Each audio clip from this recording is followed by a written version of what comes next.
Aggie here. I'm recording at an unusual time. I just got home from work, so I usually record on the weekends. So he wants some attention. Welcome to another episode of Yarn to Table. I'm Celeste, and this is a show about my knitting life. And I wanted to record on Sunday, but I really just couldn't make it happen. And I really wanted to get another episode out before I left for Wales. So we're working with what we've got. The light may not be great. You're probably hearing a lot of purring right now. But we're going for it. So I have some interesting whips to share with you today.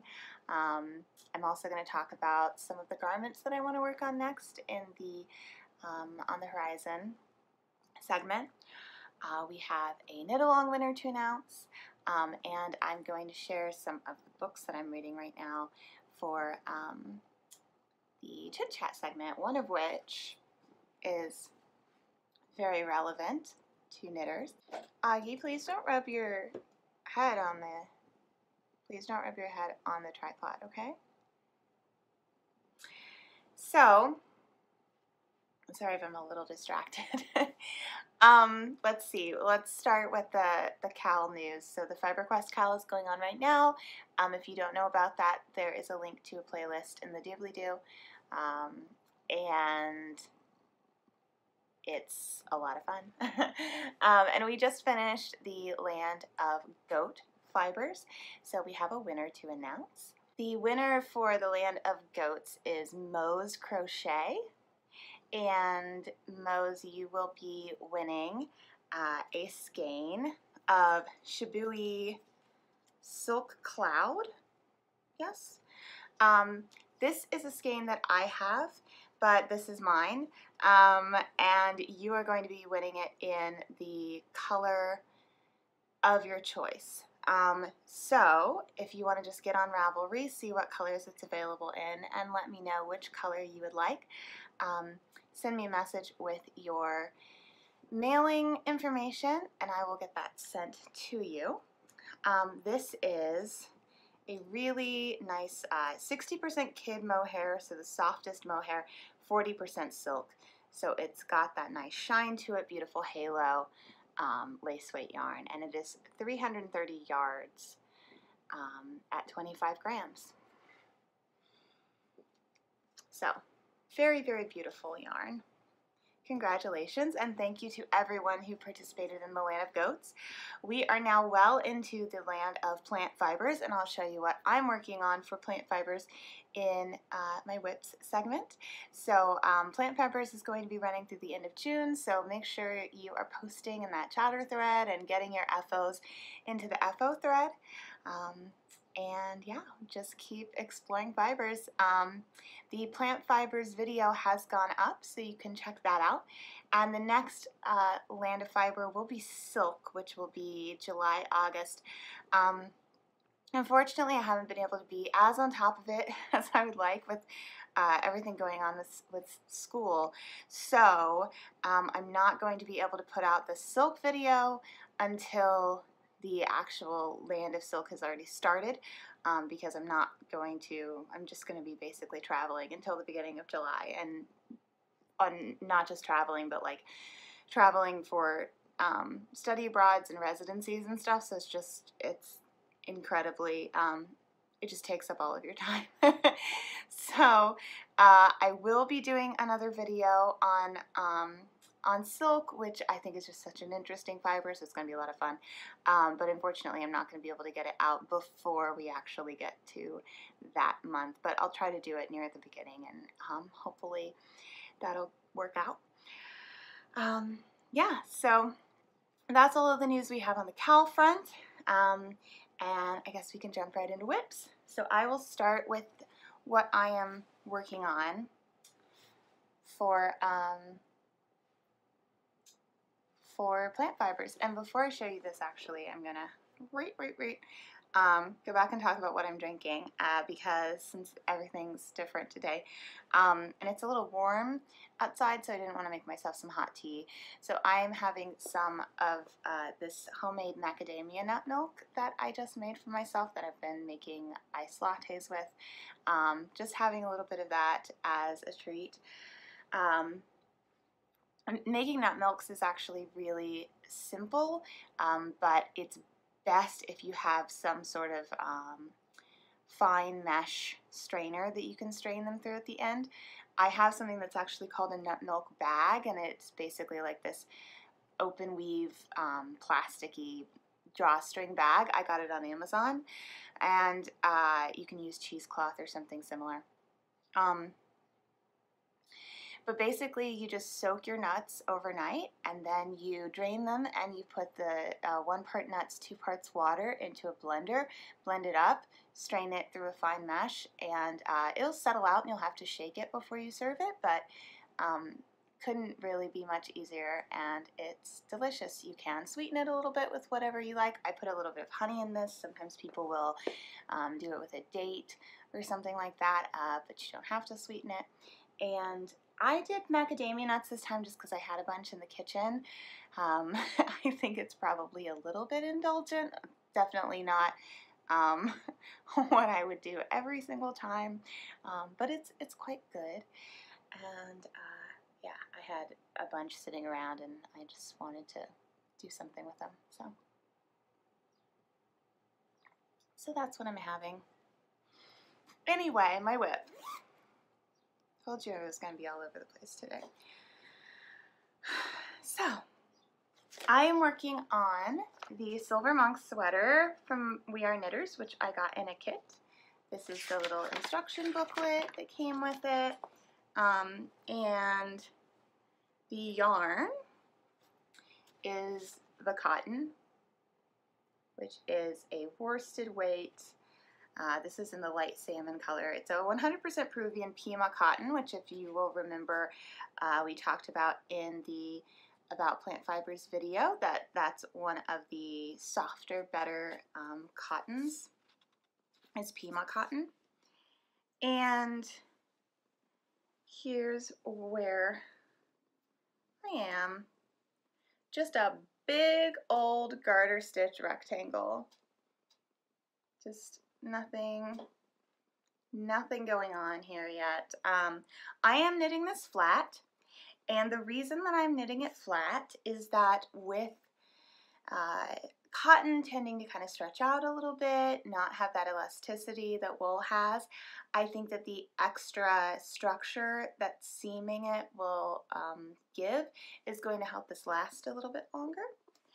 The garter stitch is also a really great choice for plant fiber because cotton can tend to bias a little bit, but doing something like a garter stitch or a seed stitch will, because you're mixing knits and purls, it will undo some of the desire for it to just all slant in one direction. It kind of balances it again.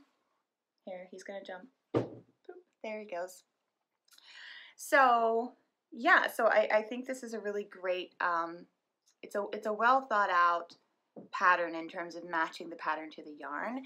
As far as, you know, what I know about cotton, I don't have a ton of experience personally with cotton. I have made one other sweater out of it, which was a cardigan I gave to a friend, and then this. So, oh no, I made a child's cardigan as well, which was a seed stitch. So that was also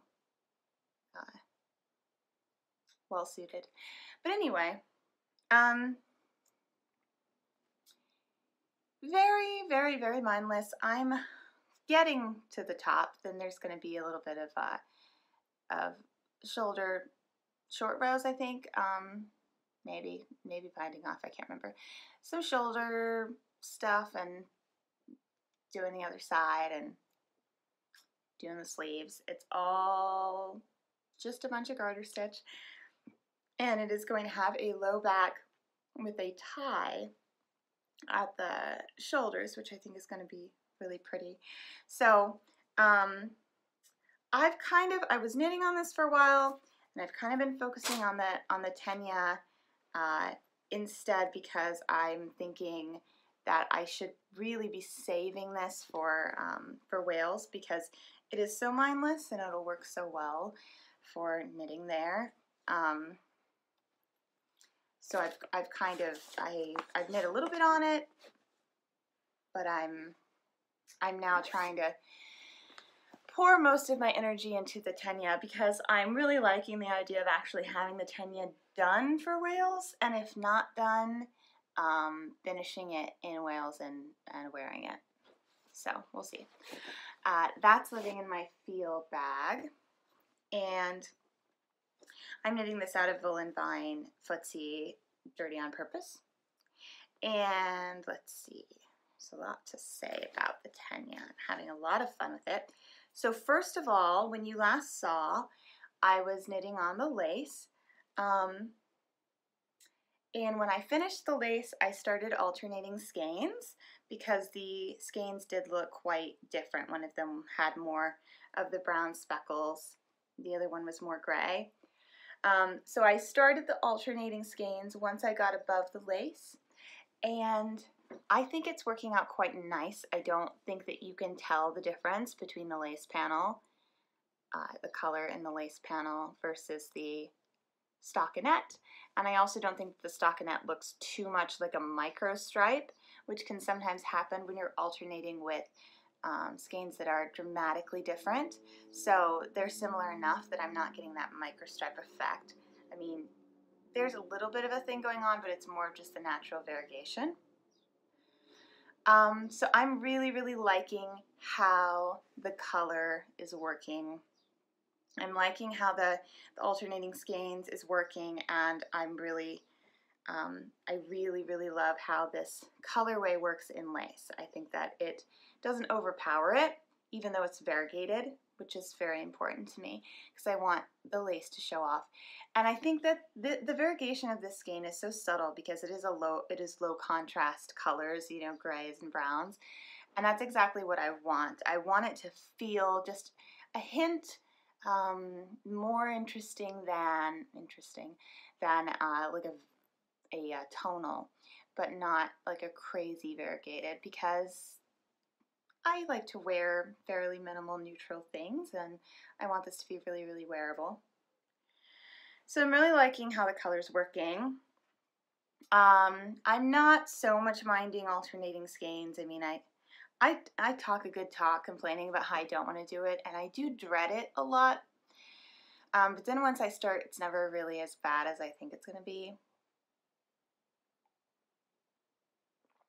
And I just really didn't want to mess with it for the lace portion, because it just adds one more thing.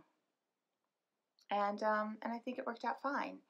I think that the lace probably helps disguise the change when you go from the one skein to alternating.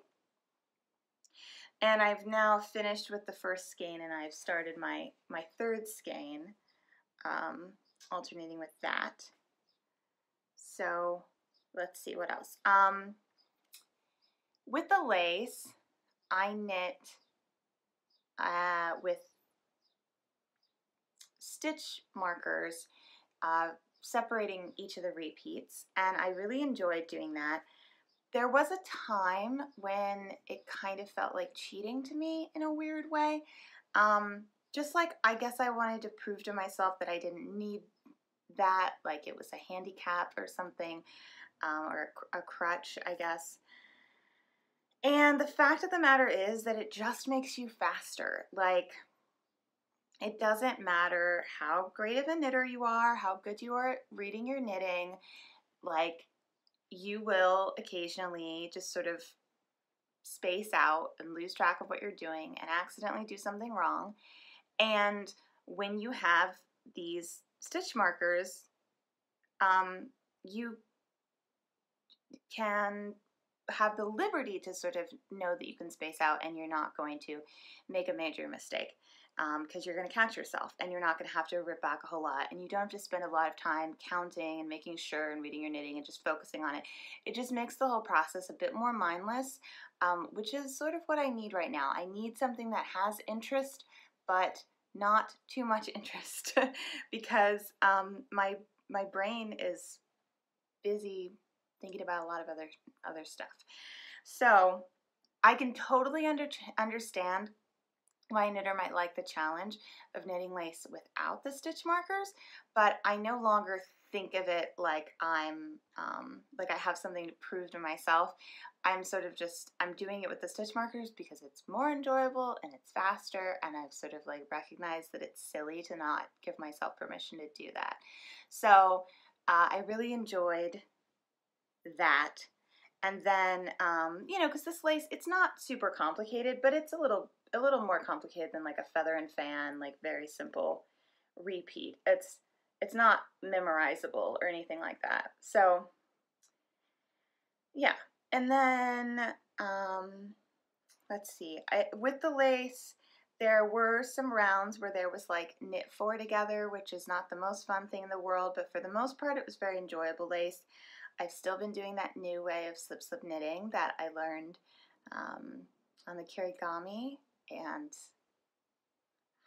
love it. And then if you notice that this lace doesn't look all bunched up and crappy, it is because I have spritzed it with a, not actually a squirt bottle, but one of those like antique plant spritzer thingies. I can't think of what they're called right now. Atomizer. I spritzed it with water from my atomizer, and I did that last night. I just laid it out flat. I didn't block it with pins or anything. I didn't do anything real fancy, but I just spritzed it. So basically, when I started knitting the Tenya, I knew like there's so many people knitting the Tenya, and I knew a lot of people who had knit the Tenya, and I wanted to kind of go and rewatch anybody that I knew talking about it. So I went and I looked up the old episode where Caitlin of Wool Jewel had talked about knitting hers, you know, because I kind of wanted to see like how does it look on people, and were there any tips or, you know, like warnings, watch out for this, that I had forgotten about, and just kind of be in the mood, you know, be excited about the Tenya.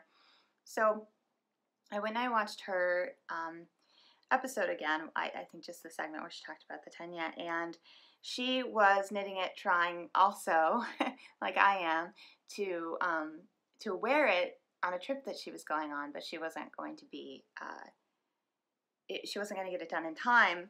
So what she did was she spritzed it and laid it out and let the lace kind of open up so that when she did finish it on her trip, it wouldn't look totally poopy, and she could wear it even though it hadn't been blocked yet, because lace can look really bad before it's blocked.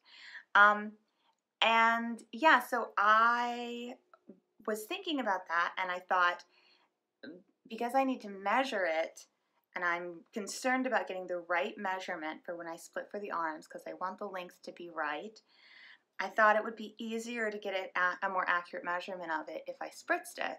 And then bonus, you know, if I do end up feeling like I need to finish it in Wales, I also have that option that maybe I can wear it while I'm there. So shout out to Caitlin. Thanks for that inspiration. And yeah, I haven't gone ahead and measured it yet, but I'm almost ready to split for the sleeves. So I need to make that happen. I've actually been carrying around my my measuring tape in this bag just so that I don't zoom past it without noticing, and I keep measuring it every so often to make sure I don't zoom past it. Oh, the only other thing I wanted to say about this is I think last time I was knitting on it, I said that I needed to get a longer cable. And while it is a little bit bunched up, I've actually come to find this comfortable. There's less having to push the knitting along. It kind of just presents itself to me. And once I kind of got, it's a little bit more bunched than what I'm used to, but once I kind of got used to it, I actually really like this length of cable and this level of like bunched upness. So that was a new discovery, I guess. I've probably discovered that before and just forgotten, but Anyway, so I'm sticking with these cables, and once I get to the separating for the sleeves, I will be knitting the front and the back flat. It has short row shaping for the shoulders, and then you join them maybe with a 3 needle bind off or something, and pick up for the neck and pick up for the sleeves. So I'm probably almost halfway done with it, I would say. In terms of yarn, I'm probably more than halfway done in terms of time, just because the lace is obviously going to take a lot more time than a bunch of stockinette. So, okay, so my final whip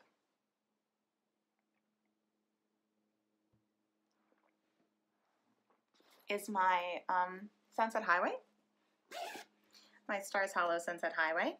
So you will remember that I only knit on this when I'm recording Return to Stars Hollow, the auditory podcast that I have been co-hosting for the last 4 years. We are going to be finishing up in about 6 months. It's very exciting to be near the end. We're on season 7 now. And I only knit on it, well, I watched that, so it's kind of slow progress, but it's fun. And I am literally about to finish the last round before splitting for the sleeves. So this is a yoked top-down cardigan, not cardigan, pullover. You can see there's some short row shaping for the neck, and then this yoke, which is color work, a couple contrasting colors, and this mint is going to be the body of the sweater.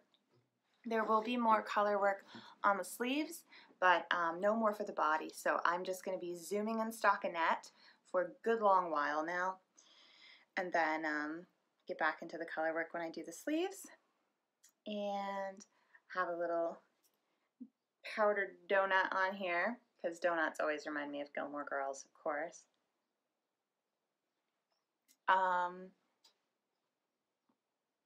Yeah, I think it's kind of a strange color combination to include the mint, but I really like it. I don't normally wear this color, even though I love it, but I think the fact that I'm pushing it away from my face and having these colors more toward my face is going to make it a little bit easier to wear, or at least more in my comfort zone. Like, I wouldn't necessarily say that I look bad in this color so much as it's just outside of my comfort zone. So when I see it next to my face, I feel like I look strange just because I'm not used to it. So I think this yoke kind of helps me to wear this color and feel more comfortable about it, which is good. Yeah, and this is just very, I mean, it's a very out there sweater generally. It's definitely kind of a wilder, more fun sort of look, and it's definitely more of a product knit for me. I love these colors, and I love how it looks, and I love working on it. I'm not sure yet how much wear I'm actually going to get out of it. I think that's the kind of thing where, you know, sometimes you're knitting something and you just know that you're going to wear it a ton. And sometimes you're knitting something and you think that you won't wear it a ton, but you end up actually wearing it more than you thought. And sometimes you're knitting something and you know the whole time that you're probably not going to wear it that much, and you just enjoy knitting it anyway. And then you're right. So that remains to be seen, but I'm enjoying it. So those are my only whips, and now I want to talk a little bit about what's on the horizon. So obviously I'm just completely into sweaters right now. Barely even touched the dreaded knee socks that really would like to get off my plate, but I just don't want to work on them.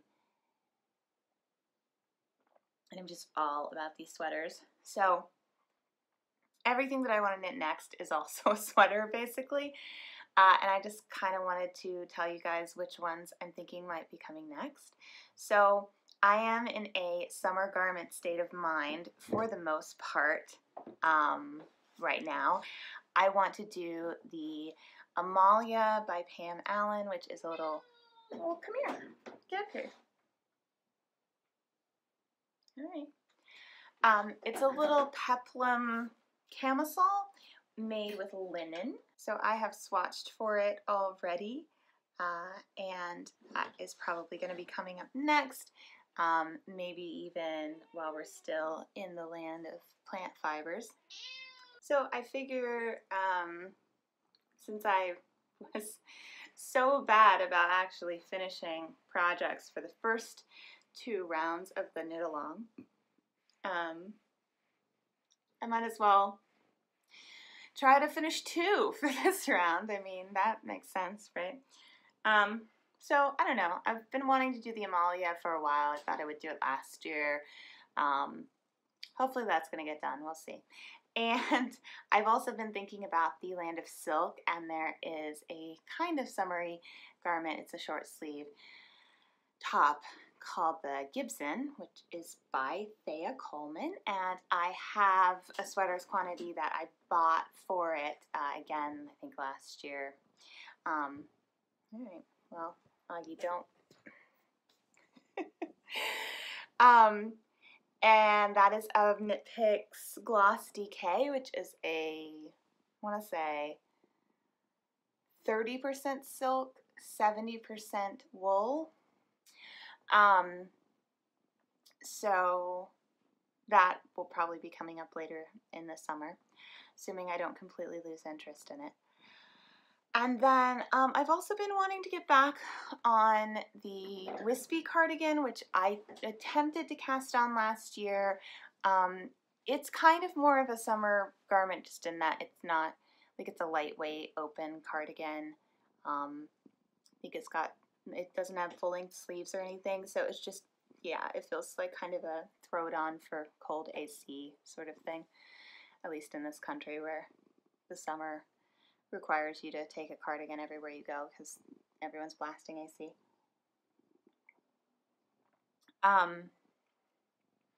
So anyway, I tried to cast that on last year and I had like major gauge issues, and I still really, really want it.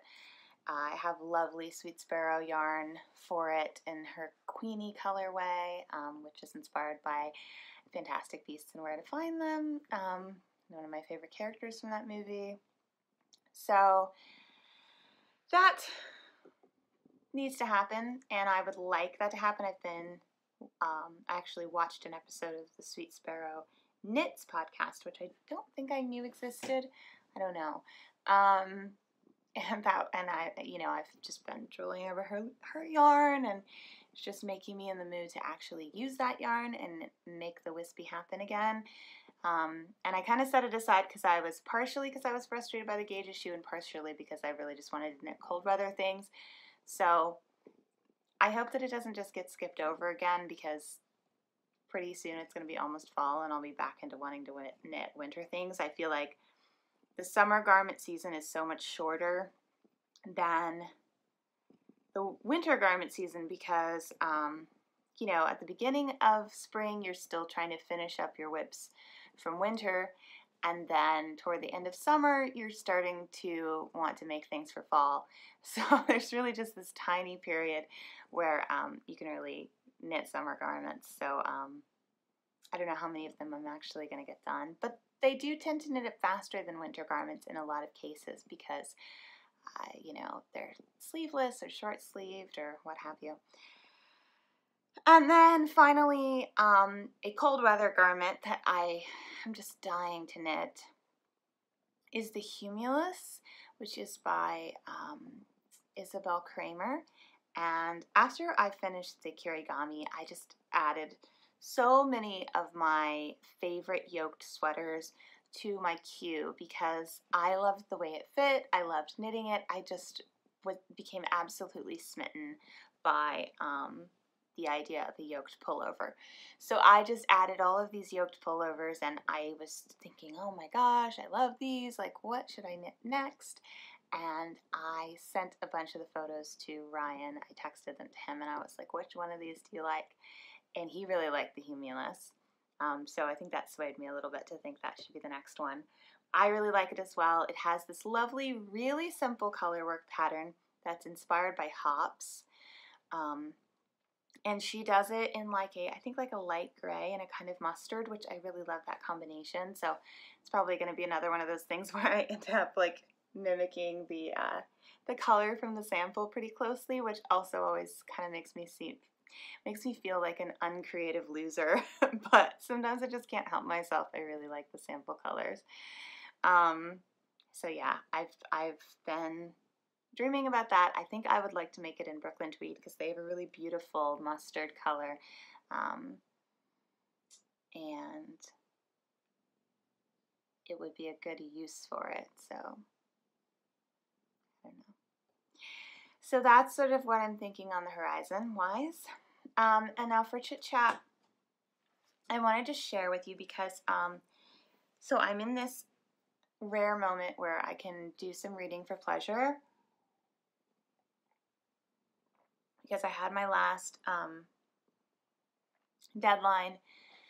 Well, it's hard to explain, but I had my last deadline that involves reading for school, and then I'm not going to have more things to read until next semester. So even though I'm still having to write and prep for Wales and prep for June residency, I don't actually have to be reading things right now. And the same thing happened in November. You might remember me talking about it. But it's just so exciting when I have my plate cleared and I can get back to reading for pleasure, because that's a huge interest of mine. Obviously, that's why I'm a writer in the first place. And it was always just so challenging for me when I was in school, when I was in undergrad, to have so much assigned reading that I couldn't read all the things that I wanted to read. Not that I didn't enjoy the assigned reading, because I did, and I do enjoy it now for grad school, but that was always, it was the only thing about, school, about being in school, that I didn't miss. Like, when I graduated, I constantly am nostalgic for being a student and everything about it. But the only thing that I don't miss is how all the assigned reading took up my entire reading life, and I only had summers basically, and like Christmas break. So I'm back in that boat, but right now I get to have this brief window. I have basically figured out that it was a full 10-week period where I'm not going to have to read any full books, I don't think. I am going to get reading assignments for June residency that I haven't gotten yet, but they do tend to be smaller and not necessarily an entire book. So I think that I'm going to have 10 full weeks. I'm already through one of them. So I challenged myself to try to read 20 books, because I asked Ryan how many he thought I would be able to read in that time, and he said 19. So I said, well, I'm going to do 20 then.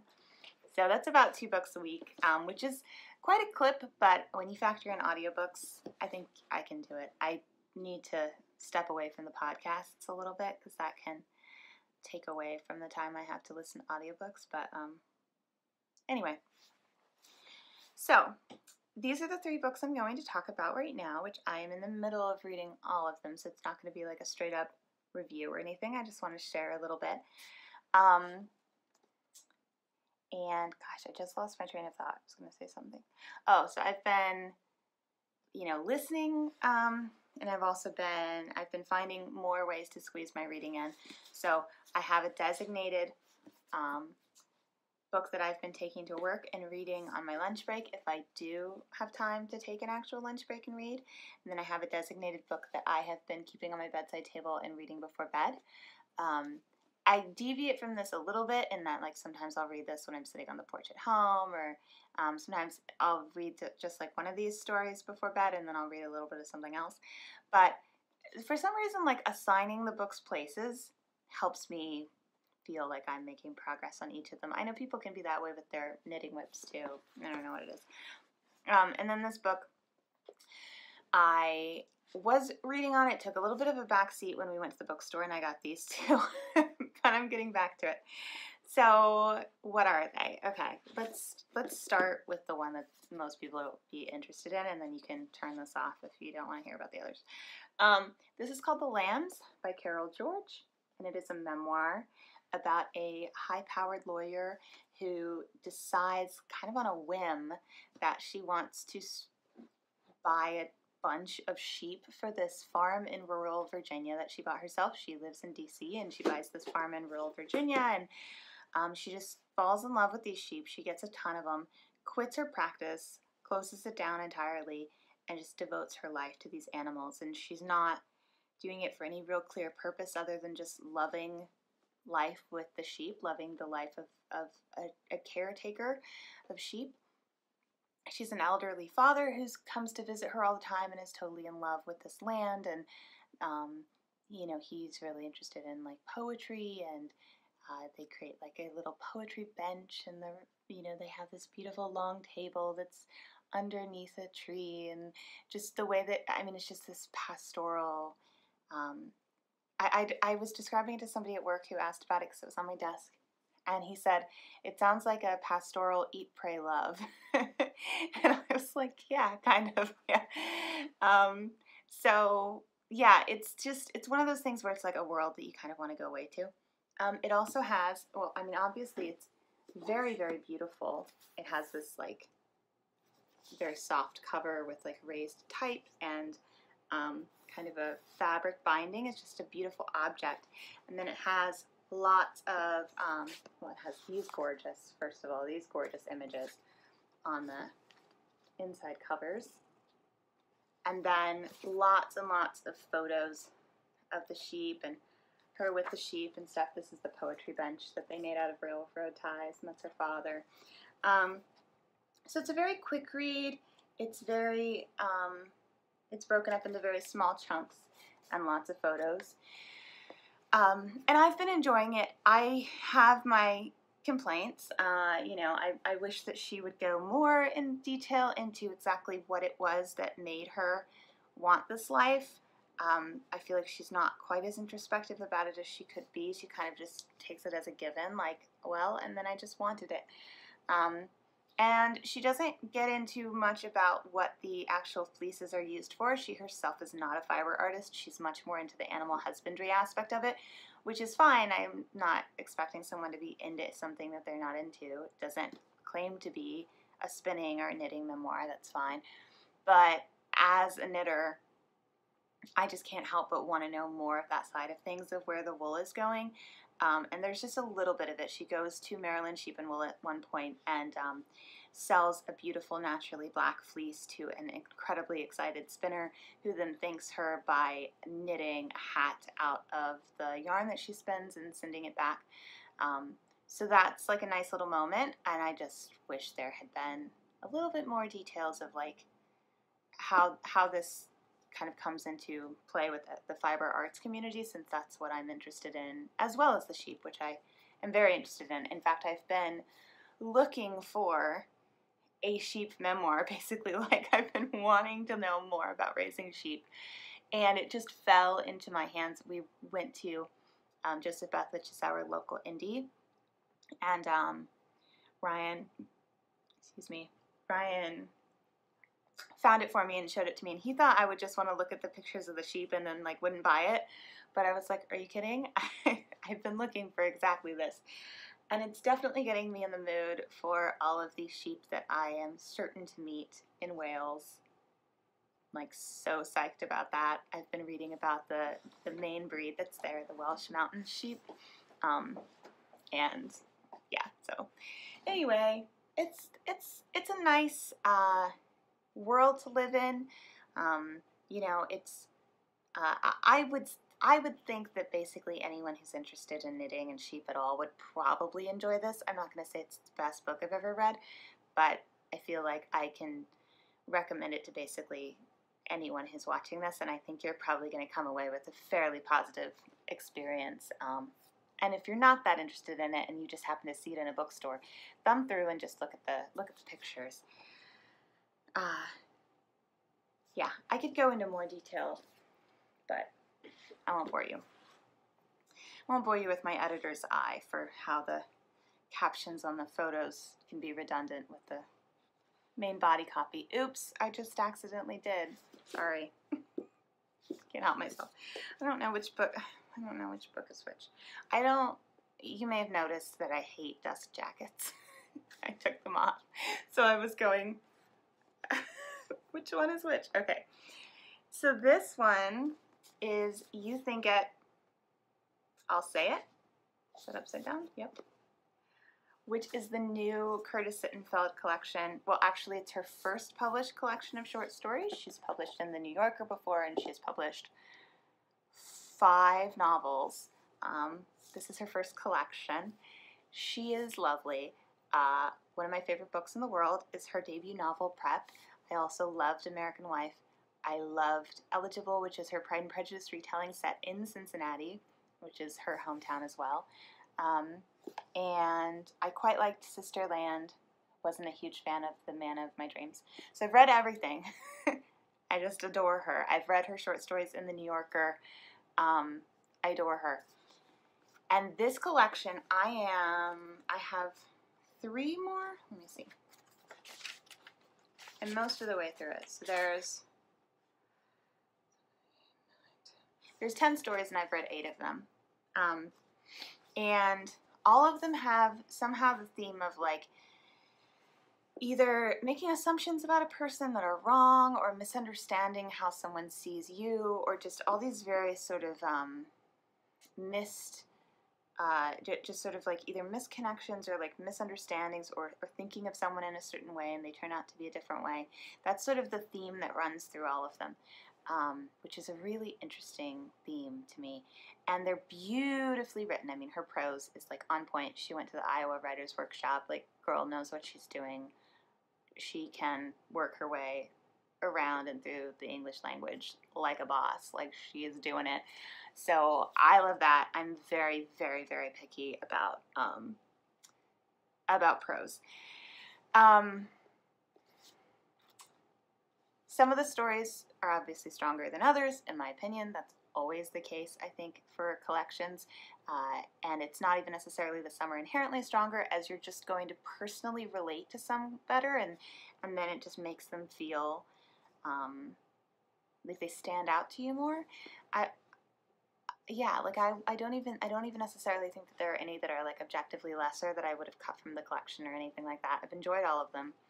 Some of them I have not been able to stop thinking about for days after I read them. But none in like a shocking way. Like, they're not like over the top provocative or like really, really sad or anything like that.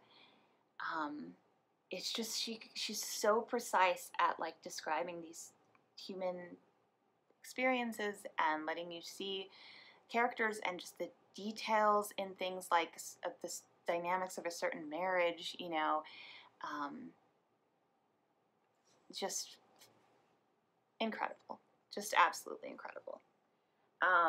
I think that for me, and like I said, I've read all of her novels, and for me, this collection is on a tier with her best novels.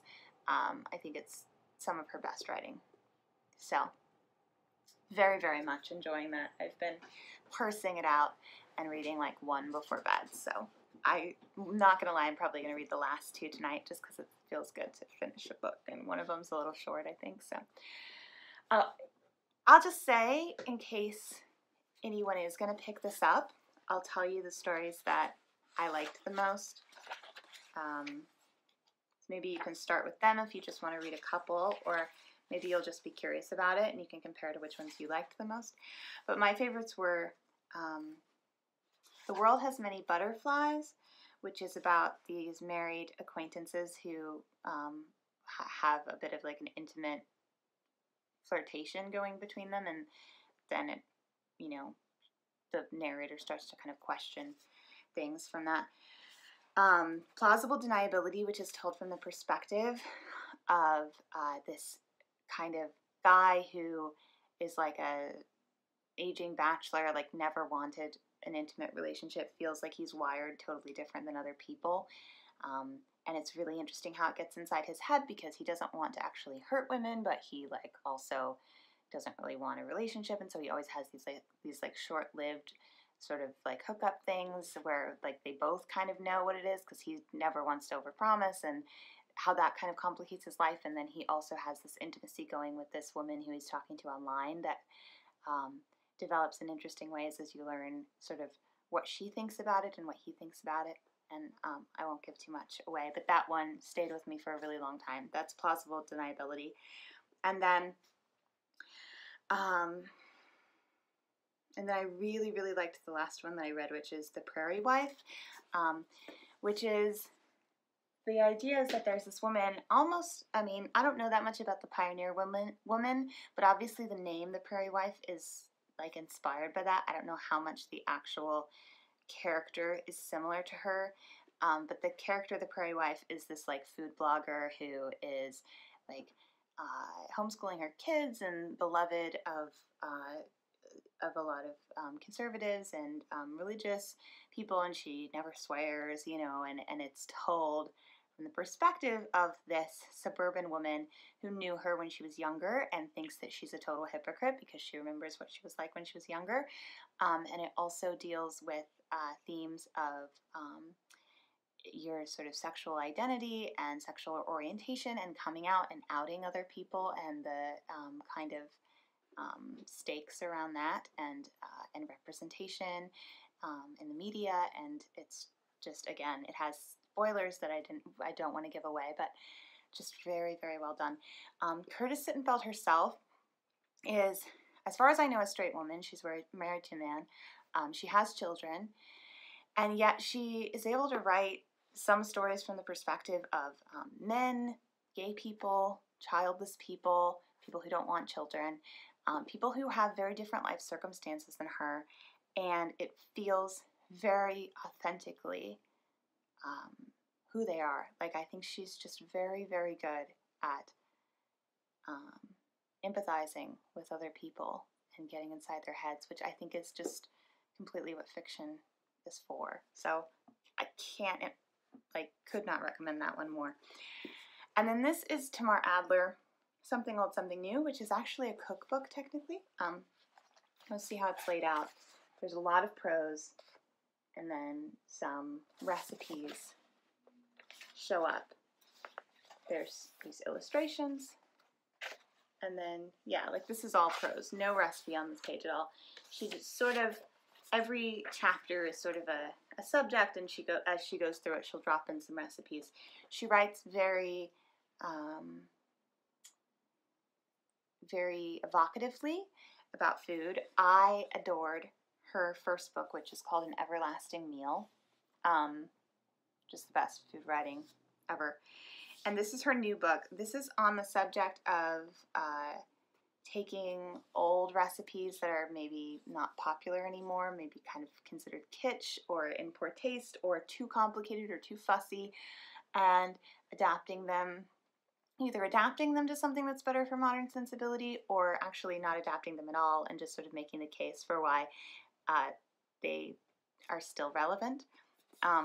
And she just is so passionate about food. She writes about it really, here he goes, boop. She writes about it really beautifully.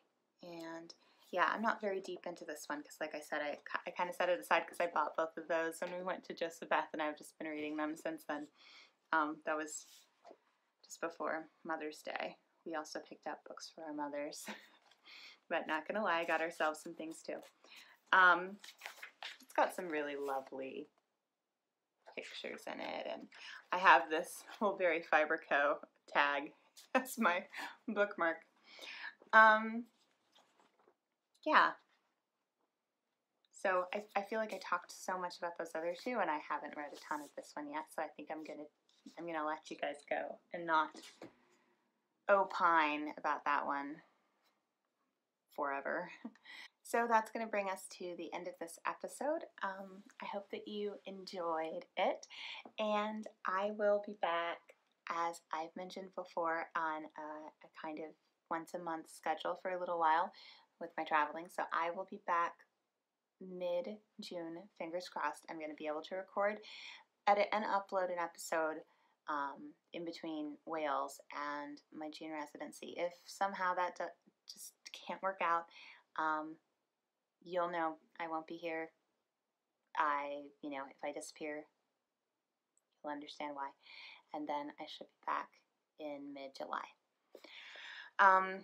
So, yeah, until then, keep participating in that plant fiber, Land of Fiber, and I will see you guys in the group for that. I will see you on Instagram using hashtag FiberQuestCal, and I hope you guys continue to have a lovely spring or fall if you're in the southern hemisphere. And I'll see you soon. Bye.